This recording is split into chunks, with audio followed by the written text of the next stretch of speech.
அனைவருக்கும் வணக்கம். சற்று முன் வெளியான முக்கிய அறிவிப்பின்படி மக்களே கவனமாக இருங்கள், மீண்டும் கனமழை எச்சரிக்கை. வளிமண்டல கீழடுக்கு சுழற்சி காரணமாக தமிழகத்தில் இன்று முதல் அடுத்த 5 தினங்களுக்கு பல்வேறு மாவட்டங்களில் கனமழை பெய்யக்கூடும் என சென்னை வானிலை ஆய்வு மையம் எச்சரிக்கை விடுத்துள்ளது. இதுல எந்தெந்த தேதிகளில் எந்தெந்த மாவட்டங்களுக்கு கனமழை பெய்யக்கூடும் என்பதை பற்றியும் மேலும் சில கூடுதல் தகவலை நம்ம வீடியோல பார்க்க போறோம். உங்களுக்கு கனமழை சம்பந்தமான வீடியோக்களை துல்லியமாக தெரிஞ்சுக்க வேண்டும்னா இந்த சேனலை சப்ஸ்கிரைப் பண்ணிக்கோங்க. வாங்க வீடியோக்குள்ள போகலாம். வளிமண்டல கீழடுக்கு சுழற்சி காரணமாக குமரி, நெல்லை, தென்காசி, தூத்துக்குடி, விருதுநகர், ராமநாதபுரம் ஆகிய 6 மாவட்டங்களில் கனமழைக்கு வாய்ப்புள்ளதாக சென்னை வானிலை ஆய்வு மையம் தெரிவித்துள்ளது.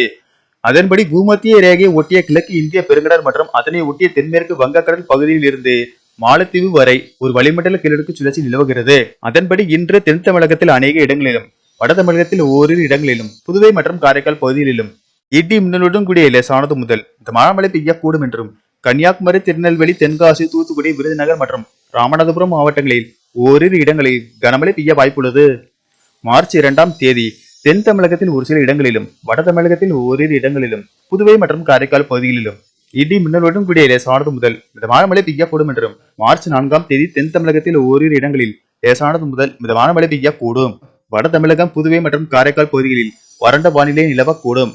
மார்ச் 4 முதல் 7ஆம் தேதி வரை தமிழகம், புதுவை மற்றும் காரைக்கால் பகுதிகளில் பொதுவாக வறண்ட வானிலை நிலவக்கூடும். மார்ச் 3 முதல் 5ஆம் தேதி வரை தமிழகத்தில் அதிகபட்ச வெப்பநிலை ஓரிரு இடங்களில் 2 முதல் 3 டிகிரி செல்சியஸ் இயல்பை விட அதிகமாக இருக்கக்கூடும். சென்னையை பொறுத்தவரை வானம் ஓரளவு மேகமூட்டத்துடன் காணப்படும் என்றும் நகரின் ஒரு சில பகுதிகளில் லேசான மழைக்கு வாய்ப்புள்ளது.